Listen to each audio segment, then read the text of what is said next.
Okay. We have a quorum, and I expect Julie will join us shortly, as I hope our general counsel, Ed, will too, because he agreed he would switch things around on the agenda for me. So welcome, everyone. It's the August meeting of the Steering Committee of the Vermont Climate Council. I dropped the agenda in the chat. I'll do it one more time for people who joined later and couldn't see the earlier agenda. So before we get going, yeah, go ahead, Jared. Sorry to interrupt. I was just wondering, yeah. I thought that our quorum rule was a majority, and I'm only seeing 3 of 6. I think that we've been functioning with half. I could be wrong. In other meetings of the steering committee, we've dropped to half before 3 of the 6. Anyone else? Any opinions on this? I thought it was half, because I actually have asked Julie this before. I'm pretty sure half 3 counts as a quorum. Here's Julie. We don't have to debate it. Even better. Okay, I'm going to drop in the chat one more time the agenda, and Ed's with Julie, which is wonderful. So morning, everyone. As I was mentioning, David Plum is not able to join us today, so I'll do my best to facilitate on his behalf. I put the agenda in the chat. The first order of business is to approve the minutes from the July meeting of the steering committee. I'm happy to direct, I think I have those open, so I can direct link those for you, but they're also linked in that agenda. Here's the minutes. I'll give you a minute to look through them if you haven't. But if there are any small changes or anything, you can always feel free to let us know after too. Hearing no objections, sounds like the minutes are good to go. Thanks. And I'd like to, as before we dive into the agenda and approve the draft agenda, make a suggested ordering of operations change. Secretary Clauser will be here within 15 minutes. She had a meeting running late, and Ed McNamara, our general counsel at the agency, has graciously agreed to swap places with her. So prior to diving into the budgeting conversation, Ed will present on a legal memo that he's drafted on behalf of the agency for the council. And Jane, can I just ask a clarifying question? Sure. That memo I did not see as an attachment. So will it be the overview the first time, just kind of verbally, or in this meeting? Yeah. There's something that we missed that we were supposed to review. Nope. Is that correct? In the email that I sent out at the end of the week, I know that Ed had a family emergency at the end of last week and wasn't able to get me the memo in time to post and share with you. So my expectation, I believe Ed is prepared to do that, is to walk through the memo with all of you today. Ed, you want to comment? Yeah, sorry, we sort of cut in and out a little bit, but yes, I did not. The memo, hopefully I will get to Jane. I will get to Jane this afternoon. Not entirely finalized, but the basics are more or less there. So. And I'll make sure I post it with today's meeting materials for all of you, as well as circulate it via email so you have access to it. So we'll do that today as a first cut, and we can always revisit it after you've had a chance to actually read the memo later in the fall. Before we get going with, and then obviously the bulk of the meeting after Secretary Clauser presents on the budget, which will inform how we prioritize and move into the fall, will be to review the council meeting agenda for the September meeting. This is the last time we're scheduled to meet as a steering committee ahead of the council's meeting in mid-September. So the draft agenda was shared, and I'll walk you through it today. Any other comments on the agenda before we get going? So I just want to also say, before I turn it over to Ed, that at the beginning we did note in the agenda that there's one additional subcommittee member, Sonia. I'm sorry, I don't see her last name, but she's on the agenda right now. And she'll be joining, she's the additional youth member to join the Ag and Eco, recommended to join Ag and Eco. She was vetted and met with Abby and Billy last week. They were psyched to have her join. And so we listed her on the agenda to welcome her to that subcommittee with your approval, and Marion graciously updated the subcommittee full roster and linked it in today's meeting, so you can see the full roster there. So the last subcommittee, I think, to move forward with adding a youth member is the cross-sector subcommittee, and there is someone that TJ and Rich Cowart are meeting with ahead of this week's cross-sector subcommittee meeting, and hopefully she will be able to join that meeting this week, and that will be the final subcommittee to have a youth member appointed. And so as the ongoing legacy of IRIS is that we will have youth membership across all the subcommittees, as well as a cohesive unit to help them plan and strategize behind the scenes with VEEP support. And to that, we didn't put this on the agenda, but I'll just mention to all of you that there has been a new council member appointed for IRIS's seat. Lily, again, I'm forgetting her last name, Marion, if you have it at the tip of your tongue. Lily hold on, I have it. Lily Terry, excuse me, Lily Terry. Thank you. She was appointed last week to fill Iris's seat. She comes from Norwich, Vermont, and we had worked really closely with Becca Balance, assistant, to try and bring geographic diversity outside of the highway corridors to the subcommittee, to the council, I should say. Unfortunately, she is the only youth member who put her name forward outside of the Chittenden County area that is also amply qualified, and we're excited to have her join the council, but weren't able. We had really tried to look for a new council member on behalf of the interest of all of you that would cover the southwestern portion of the state or northeastern portion, but nobody, and they did an excellent job of doing outreach to try to get folks to step forward, but nobody did come forward in those areas. So she'll be at our fall council meeting, Lily, and Marion and I are working with her to get her emails and up to speed on background materials. So with that, Ed, thank you so much for joining us on a Monday morning. Appreciate you putting the memo together, and I'll turn it over to you to discuss considerations of legal assistance. Great, thanks, and apologies for not getting the memo to you folks, but I'll just walk through high level. So what I'm focusing on, Global Warming Solutions Act, GWSA, has specific language. The council shall have the administrative, technical, and legal assistance of Agency of Natural Resources and Department of Public Service, and may request the assistance of any executive branch agency and department. So there've been some questions that have come up about what exactly does that legal assistance look like. And this is just, to me, this is actually the start of a conversation. This is an ongoing thing. By way of background, this language is not unique to the Climate Council. There's, I think, of dozens is what I ended up finding just by a Google search of cases where this specific language requiring a agency provide administrative, technical, legal assistance to some body.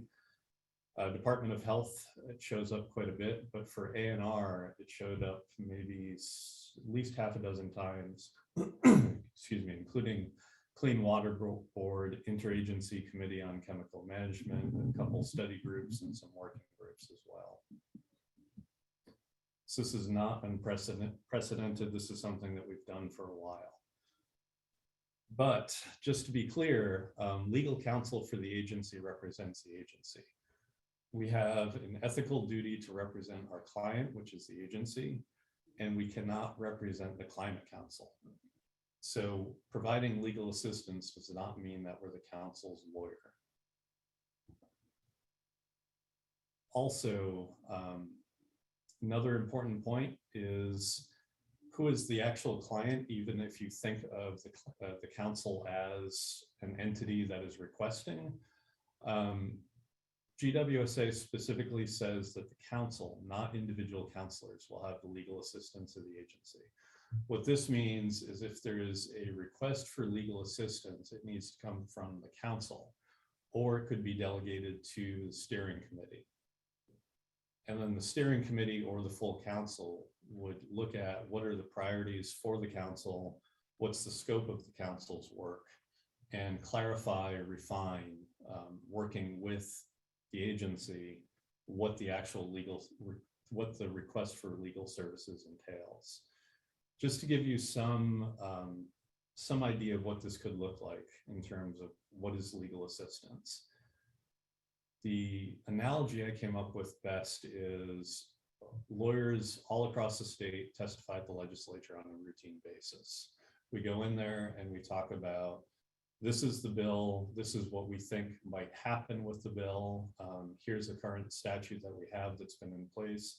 Here's how we have interpreted it. Here's how we have given advice to our client, things like that.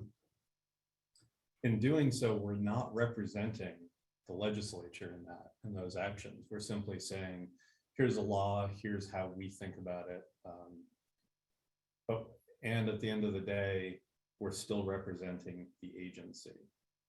There is, just to be really clear, even representing the agency, we still have a duty of candor to whatever body that we're representing, or to whoever we're talking to. Sorry, I should say. We're not trying to argue for the agency necessarily when we go to the legislature. We say, here's the law, here's the warts, good and bad of how we've interpreted it. We're not trying to necessarily influence. There are obviously times when we try to influence the outcome of a bill, but when lawyers are testifying as to how the law has been implemented, we're just giving straight facts of here's how we've seen it, here's what we've done before. So end of the day, it really comes down to Climate Council does not have a lawyer representing them. If the legislature chose to do that, they would have specifically written that into statute. Instead, it's legal assistance. And then the other important concept as well is that it needs to be the full council, and they need to work with the agency in clarifying the scope. I will say another analogy I had that didn't make it into the memo. We have numerous programs, divisions, et cetera, within the Agency of Natural Resources. A single staff member doesn't ask for or doesn't send a request. What they do is they work with their management and say, here's a legal issue that we would like to have considered. Their management then approves, gets sent on, eventually gets sent to me. I can then assign a lawyer, go back to the program and say, I need some more specifications. What's your timeline? Can we limit the scope given the resource constraints that Office of General Counsel currently has? So just want to be really clear that a legal request is not going to automatically be greeted with, that's great, we'll get this to you immediately. It's going to be, can you explain what your priorities are with this? What are you trying to get at? How can we refine it? How can we narrow the scope or broaden the scope if that's actually more appropriate? How can we best get at what you're interested in? I'm going to stop there at the moment. Hopefully that was mostly clear. Again, apologies that you didn't have anything written with that. Thank you.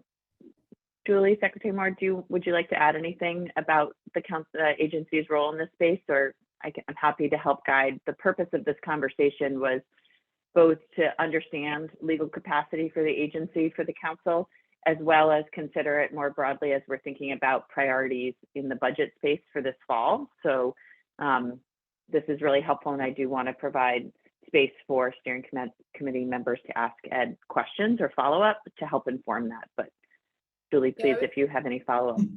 I would only add that I think we would take a similar approach to requests for technical assistance as well.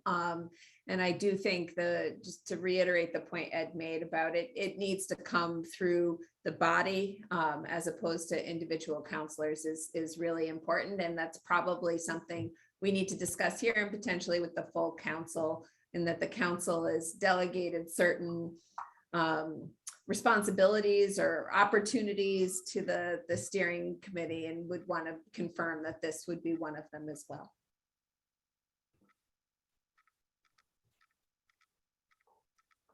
Thank you. Chris, please go ahead. Hey, what you described makes sense to me and seems consistent with council and other kind of statewide entities I've participated in. One thing, this is a little tangential, but just I think it's important. I don't anticipate being on the council next year, but one of the things that really should be encouraged to be revisited by the legislature is the COVID provisions they made to open meeting law, allowing meetings to be held fully remotely, and not having to provide a staff person like a physical location and to have that location staffed. So that way you're not wasting resources. I mean, it's something the council want to think about, but I would just suggest the council steering committee be prepared to ask the legislature to make that temporary provision that expires in January to be made permanent. It may not make sense for municipalities, but maybe there needs to be a carve out for entities beyond the municipal level, like regional entities, state level entities, just because it's, I haven't heard that it's not been working, over the last, what are we going on, approaching 3 years where we've been able to do this. I would just suggest that's something that you guys consider, because this affects not only the council, but all the subcommittees and other entities that that are open to the public, which is pretty much everything. So.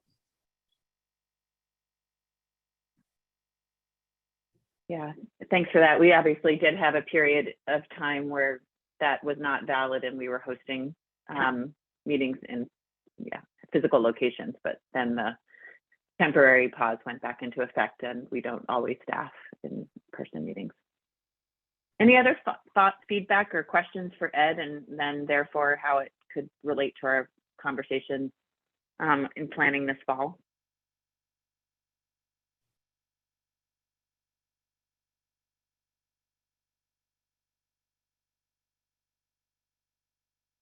Okay, well, not seeing any.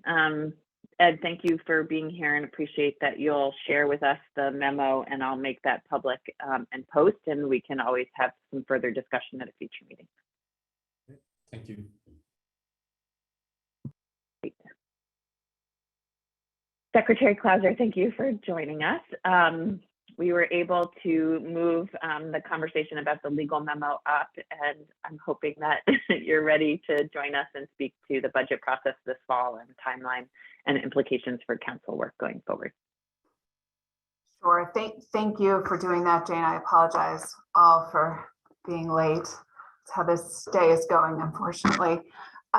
So I know we discussed, I think, pretty broadly in the spring about what the budget timeline typically is for the administration in order for the Climate Council, if they so choose, to try and prioritize some of their additional technical analyses or other work that the Climate Council needs to do in time to submit a budget request to be considered as by the governor and ANR as they are moving through the budget process. I think we also talked about how tricky it is for folks who are part of the administration to contribute to any kind of substantive budget discussions that are outside of the governor's recommend. And one way to maybe address that is getting a budget proposal in time for the governor to consider that proposal when formulating the governor's recommended budget. So specifically now we have some timelines which align, I think, with what we talked about in the spring. And just so this group is aware, October 11th, the week of October 10th, is when the administration is asking for budget submissions from departments and agencies. And then after those submissions, there are budget meetings, a period of time where the budget is developed before kind of final decisions are made and communicated sometime in December. And that's that is for both the BAA and FY24 budgets. So I think that is consistent. Obviously the BAA is presented typically the week of January. It's expected to be presented the week of January 9th. The specific days could change based on the legislature's schedule. And then the governor will present his budget in the budget address that will be on or before January 24th. And that date's by statute. It has to be no later than the third Tuesday of the session. But again, the exact date will depend on the legislative schedule. So I hope that's helpful context for this group in talking about budget submissions and formulations. If there is a desire to be considered prior to, within the administration's budget development process.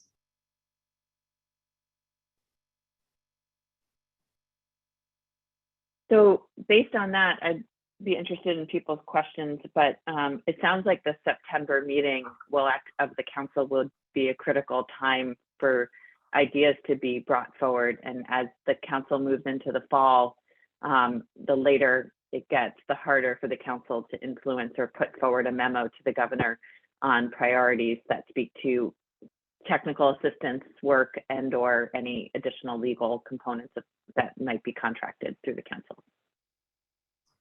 Yep, I think that's a very fair characterization. Obviously, the Climate Council is not beholden to the administration's deadlines provided to the departments and agencies, but understanding that those will be provided in early October and decisions will likely be made sometime in December. There's reason to believe that late October, early November is probably the sweet spot. As you all ask questions, something that we've begun to think about, and I'd love to tease out with all of you, is the role of this relationship with the council meetings, as well as how subcommittees would influence that process. And that came up most recently at a Just Transitions meeting, where the Just Transitions co-chairs and others reviewed the agenda for the steering committee meeting, understood that there would be a budget process, and were asking the question around their role in helping elevate priorities to the council. So something I think that as we discuss the timeline and consider how to put forward this conversation at the September meeting of the council, we'll also want to be thinking about the timeline and planning for subcommittees to help influence that process. So Liz, please, you put your hand up first. Sure. Yeah, thanks for the explanation on the timeline and the other information. Have Jane, either you or Julie, if she's still available, or Ed, have you considered what role either the agency as a whole or specific staff to Climate Council, you and Marion, will have in bringing ideas and scoping to the council to consider, for the council then to potentially endorse or add to, or have a discussion about in making that recommendation, as opposed to kind of starting from scratch? Thanks. Julie Jane. came off mute, so you can take it first.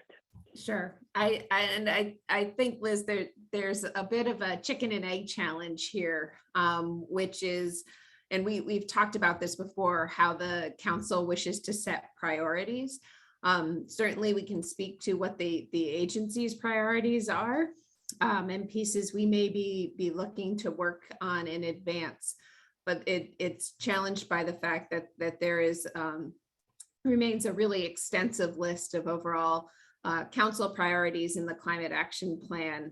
And so to the extent that the agency's priorities, or even the administration's priorities, aren't one and the same as the council's priorities, absent some articulation of that, I think it's the dynamic there is going to continue to be challenging, but certainly can share the parts and pieces that we will be looking to work on, including what I see as obligations and opportunities that will flow from the Inflation Reduction Act, which is sort of the new name for the Build Back Better plan.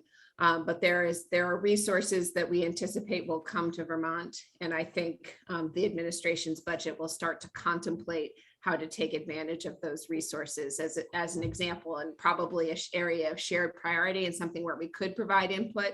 In terms of policy initiatives, I think it becomes a little bit more challenging.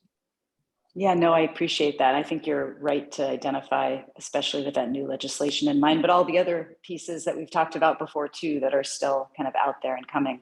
That's great. You know, the only thing, the reason that I asked the question is staff in particular, Jane and Marion, have the ability to see across subcommittees and, you know, kind of all meetings that occur. And so understanding that they are, you know, working for the agency, and the agency itself has a set of priorities and things it's working on, it does seem to me that it would be appropriate and helpful to the council for them to bring to us some, you know, we've heard from everybody, we've been involved from the beginning, here's some things to consider in your priorities. And obviously it's up to the council to, you know, take that recommendation or that advice, I guess, and do something with it. But just from a process point of view, starting with a blank slate, understanding your chicken egg comment, starting with a blank slate might be a little hard. So just a suggestion.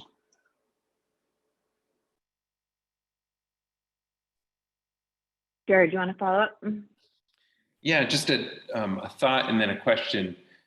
You know, when I think about the budget and opportunities for investment that will help advance our collective work, I'm kind of thinking about it in two categories. One would be the type of technical assistance, legal analysis, other pieces that, you know, are just kind of fundamental to the council being able to do the work that we've been charged with. But I think that there's this other area of the budget which relates to the extent that there are state or federal funds available to make investments to advance the goals or the requirements of the Global Warming Solutions Act. One of the things that I'm very much looking forward to is the marginal abatement cost curve report, which looks at the cost effectiveness on a kind of tons reduced per dollar invested metric, which is an important metric. It shouldn't be a be all end all. There are also very important equity considerations that often don't get incorporated into such a metric. But I do think that it will be important for us as a council, and I think for agencies, to really look carefully at that report when it comes back, because we're going to be at a place where we have limited state and federal dollars to invest. And because the two largest, highest impact recommendations that were in the climate action plan have not moved forward, you know, making sure that we are investing every dollar as carefully, wisely, and effectively as possible becomes, you know, it's always important, but it becomes all the more important when some of these key drivers that we were counting on have not moved forward. So my concern, I guess it's a question and a concern. My concern is I don't believe that the results of that study are going to be complete until near the end of September, after the September council meeting, and, you know, not too much before the October 11th deadline that Secretary Clouser shared.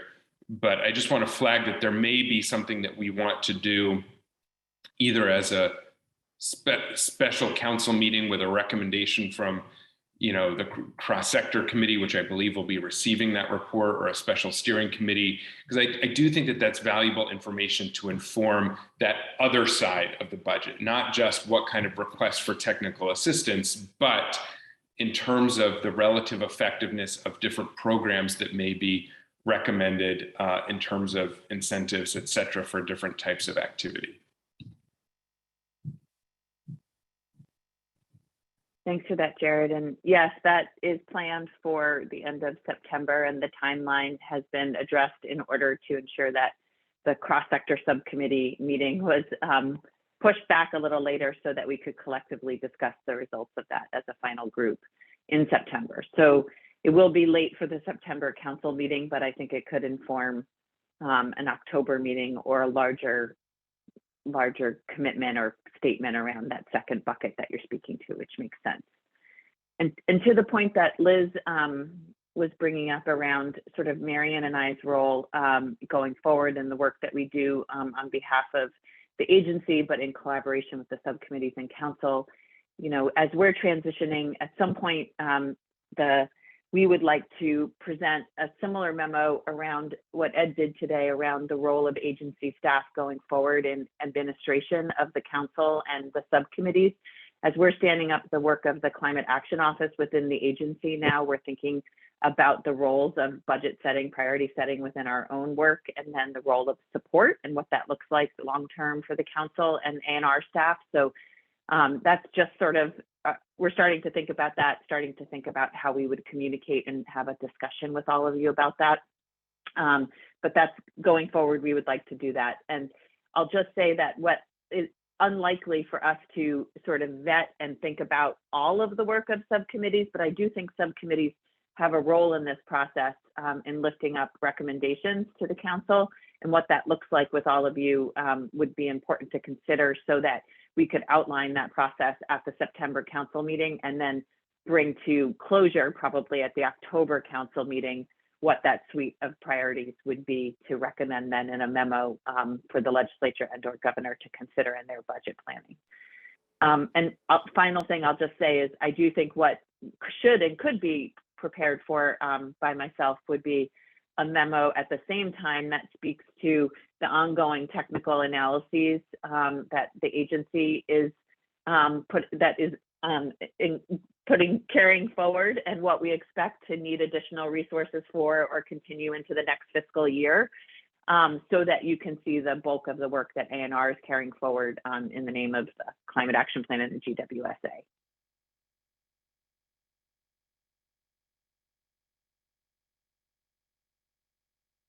Any other comments on this for now, or do we just know that we have to, as we think about the agenda for the September council meeting, think about any finer points we want to put on the section around budget and how we communicate that? Liz, please. What's the October? I just couldn't get off mute fast enough. The October meeting is on the calendar for the 17th. Does that still work if we're, I've heard Secretary Clauser mention the 11th as the deadline for agencies and departments. So we either need subcommittees to meet before the September meeting and have some set of recommendations, at least preliminary at that meeting, or we need to do something about the October date potentially. Yeah, Kristen, would be great that to avoid what happened last year where people felt like we ran out of time. I don't think that was great for the process or kind of, the workings of the Climate Council. Yeah, I would say that we could keep the October deadline and make some, if there were decisions made at the October meeting, and then those decisions were presented post October 17th, shortly after October 17th, that would be well within the amount of time necessary to be considered. So, but to your point, Liz, I don't think folks could start the discussion in the October meeting. We'd have to really start by September and have some recommendations and finer points maybe underway so that the October meeting could really be a decision meeting with an actual recommendation. Because once you get farther down, I think it becomes pretty challenging to be fully considered. And also there needs to be, I would think in a perfect world, that there needs to be some decisions from the administration in time to communicate to the council so that the council then understands what at least preliminary decisions from the administration is and can figure out how to move forward in that space in enough time.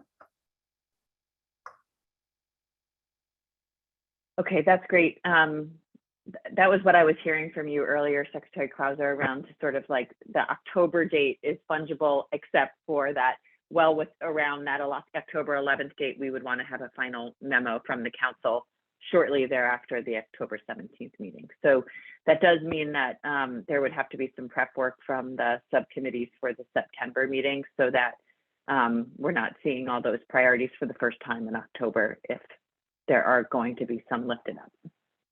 I think I'll just say that I think that having a purpose for the subcommittees will be important for them. There have been subcommittees that have been meeting inconsistently and subcommittees that haven't met since last winter.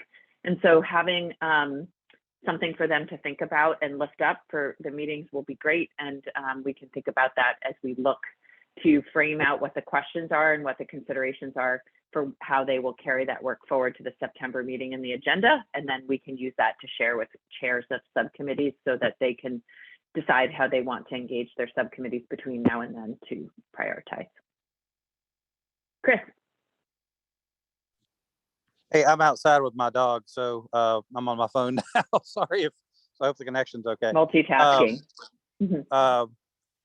The one thing I would suggest is, and Jane, this may be something already canned and easily had to be had on a website, on the web, but maybe send out to the subcommittees just how budgets work, just what the budgeting process is, kind of like the Schoolhouse Rock. I'm just a bill. So they just kind of understand that this is a step in the process. It doesn't magically determine what the budget's going to be. I know most of us participating probably understand that, but there are a lot of subcommittee members who maybe don't. But hopefully that won't be anything you would have to create or staff. That would be something that somebody else has created already. Sure. So just to level set expectations around what this means for the council to make a recommendation and where it is in the process and how it would ultimately come through budget appropriations and all. Yeah, that the governor solicits, budget proposals from the agencies. He sends out guidelines, about what the expectations should be, and then that he create that ultimately results in the governor's budget, and then it goes to the legislature. Anyway, just that kind of very high level overview. Not trying to create work for you. No, we can think about that and certainly look to draw on resources that exist. Jared? In the same vein as Chris, in terms of stating the obvious, but I think it is good to just make sure that it is stated so that we have some similar context. I think it would also be good for subcommittees to agree, for us all to agree as counselors and on behalf of the council, that the role of these recommendations and any budget requests would need to be related to meeting the legal requirements of the law and pursuing successful implementation of the climate action plan.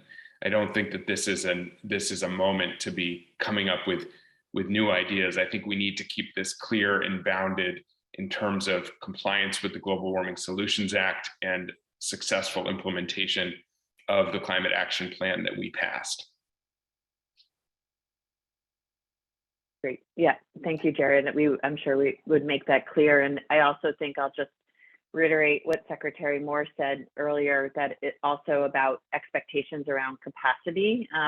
And I think that is something that we'll need to communicate when we communicate the ongoing work within the Agency of Natural Resources for technical analyses and engagement and other priorities from the implementation focus on the CAP that would be lifted up to sort of bring to bear that there is an unlimited capacity to put dollars on the ground in the next budget cycle. So how much contractual work can we, in all good faith, manage?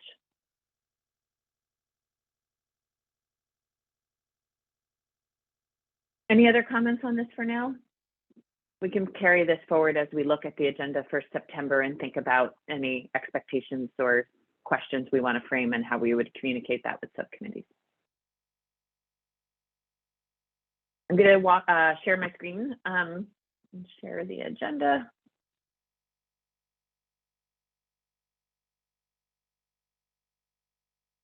Okay, so our meeting is scheduled for September 12th. We're carrying forward with meetings at the same time as we were meeting this spring and last year. So Mondays from roughly 11 to 2, 3-hour meetings. Having not heard from everyone, just knowing that that this tends to work well for the administration, and we also checked in with professionals who serve on the council who have varying schedules with teaching. That changes, but this date and time seems to work going forward into the fall, and I haven't heard any sort of uprising that we should reconsider the date. So the meetings were set for 4 meetings for September, October, November, and December. With the anticipated work, I'll remind you all of both weighing in on the budgeting process as well as lifting up the 2 substantive components of work that are being carried forward by both the Transportation Task Group and the Biomass Task Group. And so this agenda, I'll speak to where those components of work are in the process and our timeline for considering any addendums to the climate plan this fall. So the beginning of David will continue to facilitate our meetings. We haven't set a just transition reflection for the September meeting yet, but anticipate, happy to hear ideas here, but we're also thinking that one nice thing to do would bring together all of the new youth members and consider what they're considering and planning for administrative support behind the scenes one more time, since we did that at our last meeting with Iris and now have been able to carry that forward into action with all the subcommittees. So that was one idea, but if others have other ideas you'd like to bring into the agenda, please let us know. The focus of this meeting in September around substantive work will be on the transportation recommendations. We anticipate that the biomass recommendations are working towards the October date, and so we'll carry forward into the October agenda substantive component of bringing the council up to speed with what that task group has been doing. But the transportation task group is in a good place in that they have draft recommendations that are going to be vetted by the cross-sector subcommittee this month, and anticipate not having the council vote or consider on those in September, but starting to lay the groundwork for what those recommendations look like and the work that's been done to date to get the transportation task group and cross-sector to agree on what the recommendations are to carry up to the council. So those are in a really good place. And so the bulk of this meeting, largely 50 minutes, will be spent around that transportation work and with an eye to reviewing those for future adoption at a future council meeting. We have a public comment built into the agenda right after the transportation component in order to get feedback.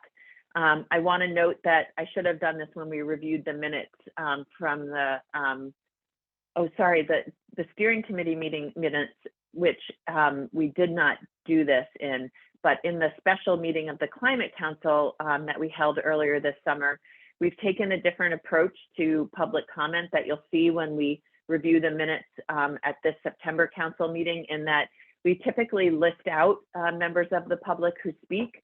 But at the last council meeting, we heard a lot of feedback from the public around sort of a void of them speaking to the meeting and not feeling heard. And oftentimes that's a disservice to them, and it's not giving us credit, because we do try really hard to thoughtfully react to the public behind the scenes and make changes, but don't always bring forward to you all what we've done in service of that. So what we're trying to do now on minutes is not only note who spoke, but put forward any action items from the public that they're recommending, and then be reflective and speak to how we're addressing them at future meetings. So we did that at the last council meeting. David built in a public comment here in the middle of the meeting on the substantive component of transportation work, and then spoke to, after coming back from the break, actually reflecting on public comment to put forward what those action items would be. Secretary Clauser, we have this built in around the budget process and opportunity for council input. I think based on what we heard today, we would really be trying to carry forward probably some clear communication about what Chris actually suggested, perhaps on what a council recommendation would look like after the October meeting, and probably build into the agenda here some space for subcommittees to actually lift up their recommendations in a preliminary form to all of you, and think about how you'd like them to do that at this meeting for effective communication from all of them, knowing that it'll be a big list likely. And that's it, adjourned, simple. So it would be great to hear from all of you on broad comments on the agenda itself, and then specifically now knowing that the September council meeting would need to have a quick follow-up to the October meeting on what those priorities look like and how we get to consensus on what the memo looks like to carry forward. I'm going to let Jared speak and stop sharing, and then can always pull this back up if folks want to look at it. Go ahead, Jared. Thanks, Jane. Before we get to the substance of the agenda, I just had a quick logistical question because I was looking at the calendar for the council on September 12th, and it looks like we also have on there a steering committee meeting at 11:30 alongside a council meeting at 11. So I just want to flag that at some point we should also think about our steering committee schedule going forward, assuming that that's no longer accurate. That's a great comment. We did cancel that meeting on the calendar, and I thought I had sent a cancellation to all of you to remove that date. We had made a choice that that was when we would hold the council meeting and not meet as a steering committee that day, obviously.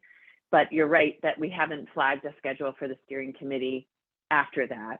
And it's still should showing up on the council calendar on the public website. Oh, it is. Well, Yeah. Thank you for that. I didn't know that. Is it just Marion's removing it from the website calendar now? And maybe I canceled it from your Outlook calendars, but never took it down from the website. So thanks for helping. So have we discussed a different date yet, or do we want to do that before the end of this call? Let's do that before the end today. Okay. Yeah. Thanks.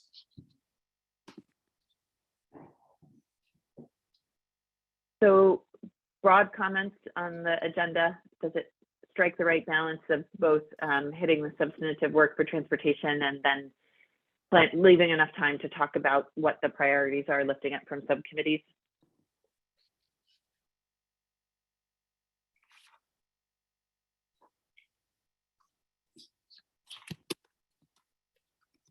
Hearing no objections, I'll take that as a yes. Liz, please go ahead.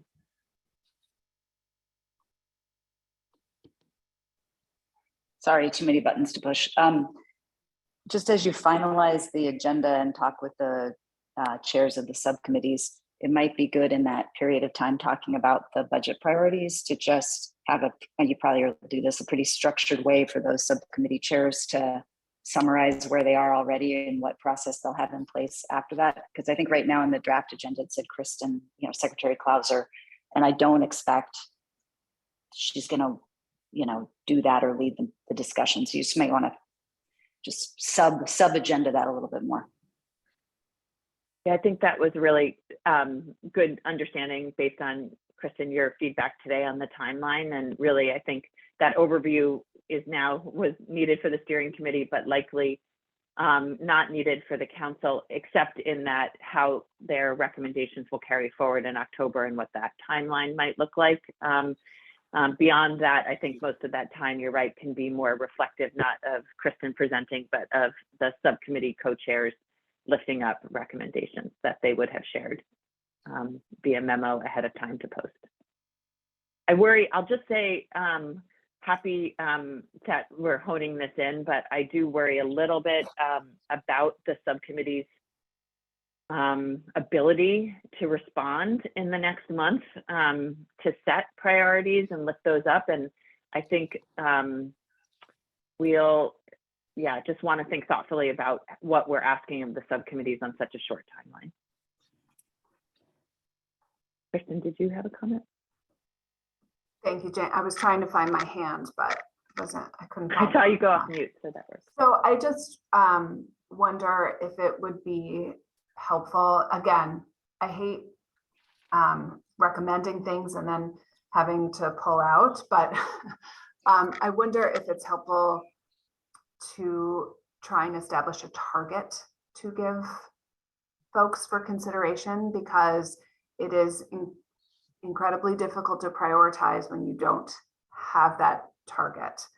And I think as we've seen in the past, the climate, I think there was an ARPA target, and recommendations exceeded that target by like $500 million. So I think a realistic target for, specifically if you're taking recommendations from each subcommittee, an overall target and realistic targets below that for subcommittees might be incredibly helpful. Would folks appreciate that target being guided by capacity from the agency to what we think we could realistically utilize, and knowing that the majority of that money would be recommended for technical analyses that would need to be supported by the Agency of Natural Resources?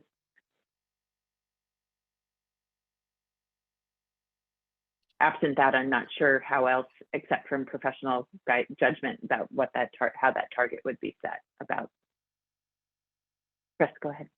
I mean, I have no problem. I mean, I think it makes sense. I think it'll be helpful to have targets that the subcommittees can respond to, because that can kind of have at a minimum just help structure conversations. It'll be good to know what the agency thinks, and you, Jane, and everybody else, to know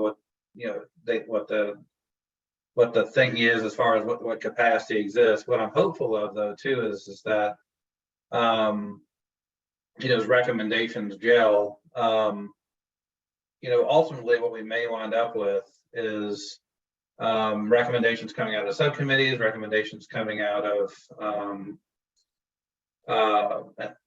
recommendations that come out of the subcommittees that frankly may not necessarily jive with what the agencies are recommending, and what the administration members of the council would recommend, or what they would take to the governor's for his budget.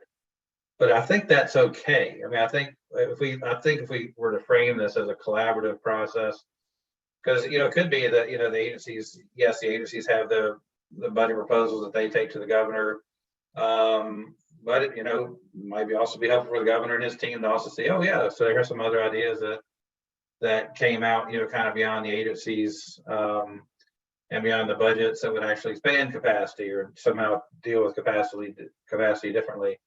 I think that's okay, and if whatever vote reflects that, that's fine. It's because it's an advisory role anyway. I would just hope that we would set up kind of a constructive conversation like that, as opposed to kind of a tug of war.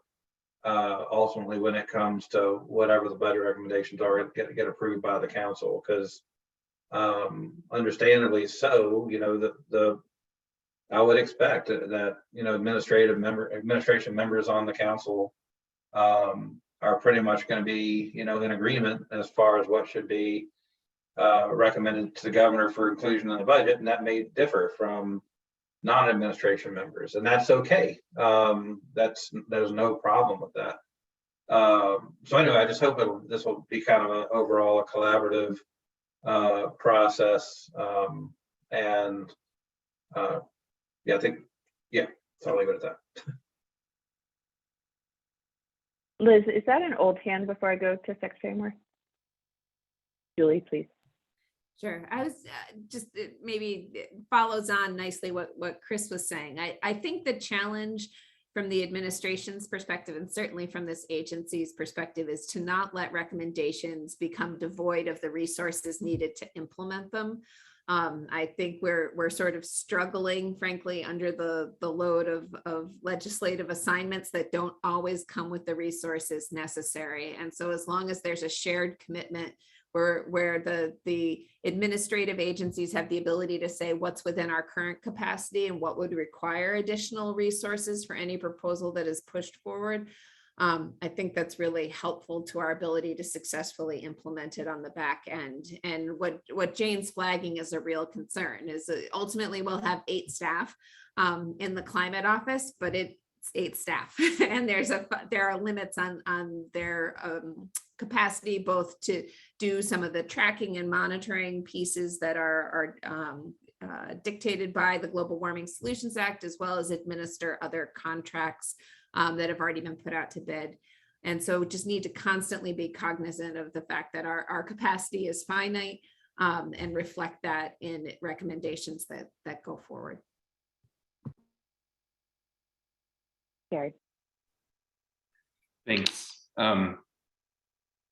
So I want to agree with Secretary Clauser about the value of having targets to help prioritize, and if not a firm target, at least within a range, because I think there often ends up being some flexibility, but a range to work backwards from and prioritize, especially in the area that you just spoke to, Jane and Secretary Moore, about kind of capacity, at least on the management of kind of technical assistance and ongoing projects that require the support or leadership of agency staff. At the same time, I think there's another category of investments in a budget that we need to treat differently. And I think broadly speaking, you can approach a budget in 2 different ways. One is what is the needed investment to achieve a goal or requirement, and work towards that. The other would be to say, what is the real or perceived availability of funds, and to work within that constraint. And I do think we need to be clear with our subcommittees that if there is a level of public investment, and here I'm not talking about technical assistance, I'm talking more about investment and mobilization around especially the energy transformation that's necessary to meet the legal requirements, those subcommittees need to be empowered to state when and if a proposed level of investment is inadequate to the legal requirements, and not that it would necessarily lead to that amount being proposed, but I think that we owe it to ourselves and the public that in those instances, when there is a falling short of the scale and pace of activity that's necessary as outlined in the climate action plan, to note that difference. But having said that, I also believe that it's helpful to work within targets or a range, especially on the kind of level of capacity to support ongoing technical assistance needs. I just see those as slightly different categories of budget recommendations.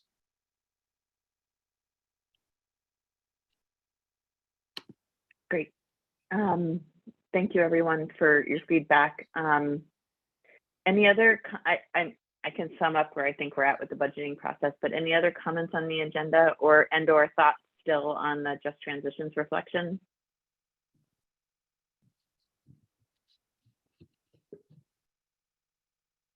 So based on this, we'll rework the budgeting section process and work to communicate this week out to co-chairs the expectation around lifting up priorities for the September council meeting, with the expectation that the council would put forward a consensus suite of recommendations to inform the budget process at the October council meeting.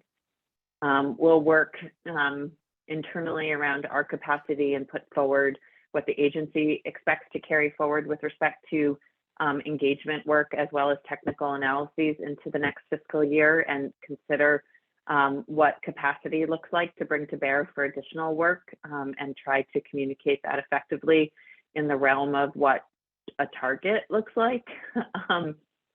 And maybe we'll seek to think about how to communicate that a little clearer with all of you, with subcommittee co-chairs and target expectations. But we'll do our best to set an expectation around that. And or actually, as I say that, maybe the best conversation is to actually punt the target a little bit to the September council meeting, and think at that meeting, and want to ask that with all of you. I'm not sure how I would clearly set a target for subcommittee members to, or subcommittees themselves to work within.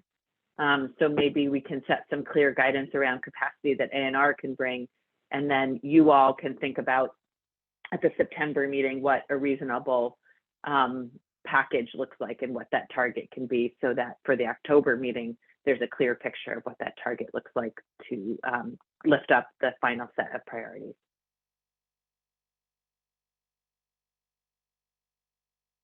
Okay, I'll make those changes with David to the agenda and post that and use that as a template to share with subcommittee co-chairs and ask them to consider what their capacity is between now and September to lift up us some recommendations for the September meeting.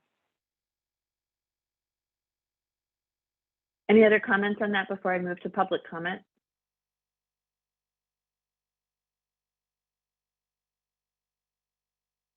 We're ahead of. Jane, I was just wondering, do you want to discuss the schedule for the next steering committee meeting before or after public comment? Let's do that after public comment if that works for everyone. Thanks, Jared, for reminding me though. Okay, at this time, any member of the public who would like to come on camera or lift up your hand, I'm happy to have you speak. Cheryl Joy, please. Thanks. This time I just want to say thank you for changing the way that you plan to deal with public comment. I appreciate it. Thank you. I'm sure a lot of people appreciate it. I appreciate you appreciating it, so thank you very much for lifting that up. Any other comments today?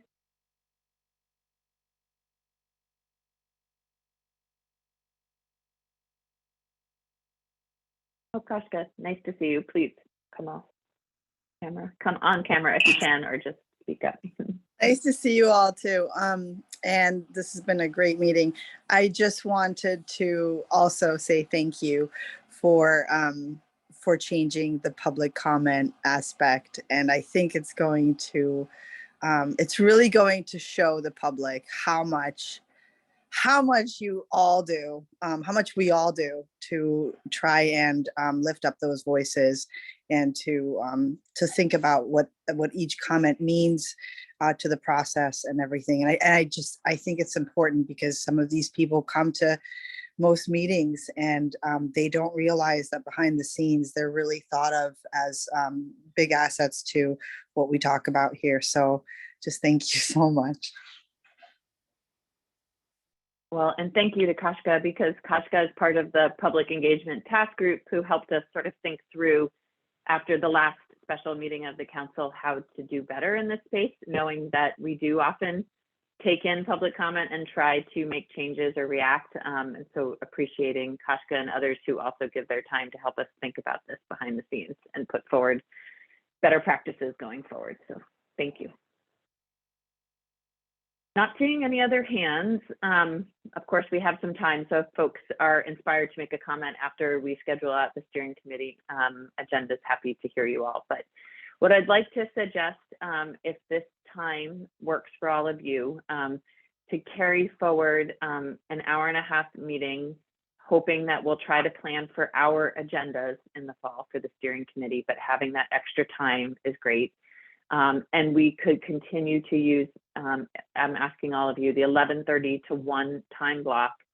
And what I would propose is the council meetings are roughly 4 weeks apart.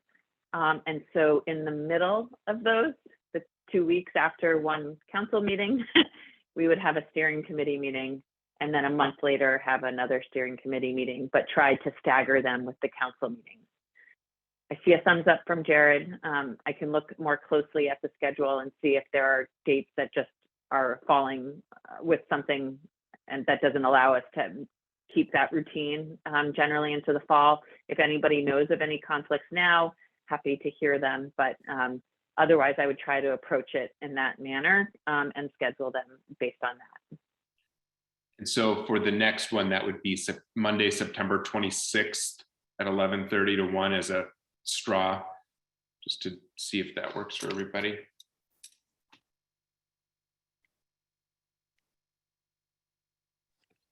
This is Yeah. Chris. I'll be in Maine, but you guys proceed.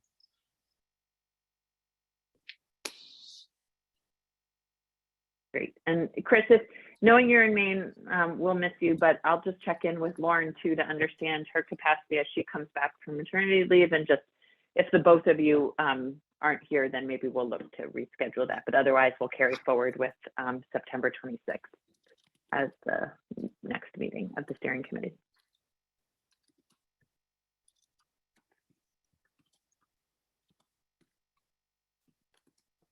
Sounds good.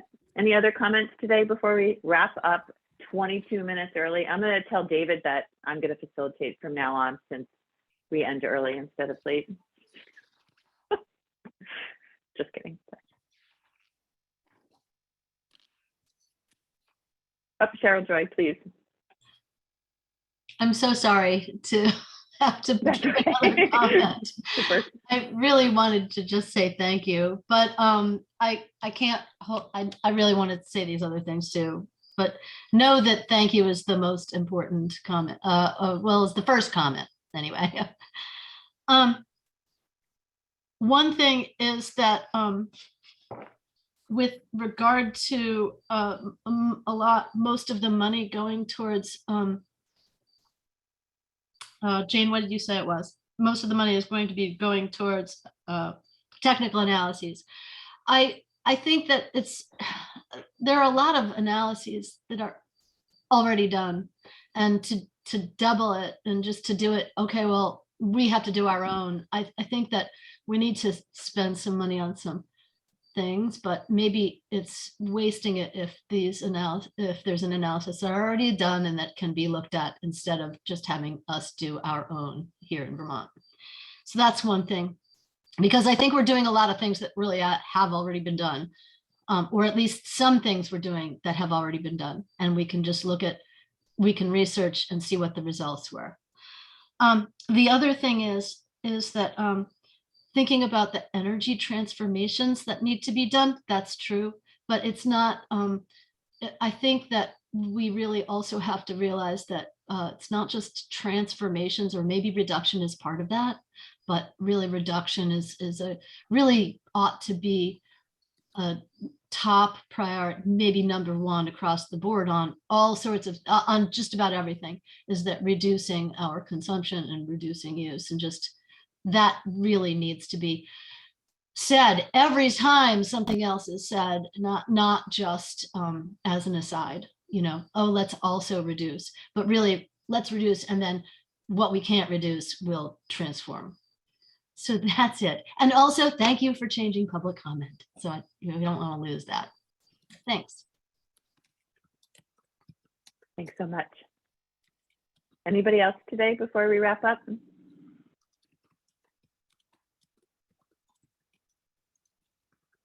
Okay, well, thanks as always to being here. And I'll look forward to communicating out the final agenda with all of you, as well as the subcommittee co-chairs, in a timely fashion. So thanks everyone for your input, and have a great Thanks, Monday, everybody. and a good week. Bye.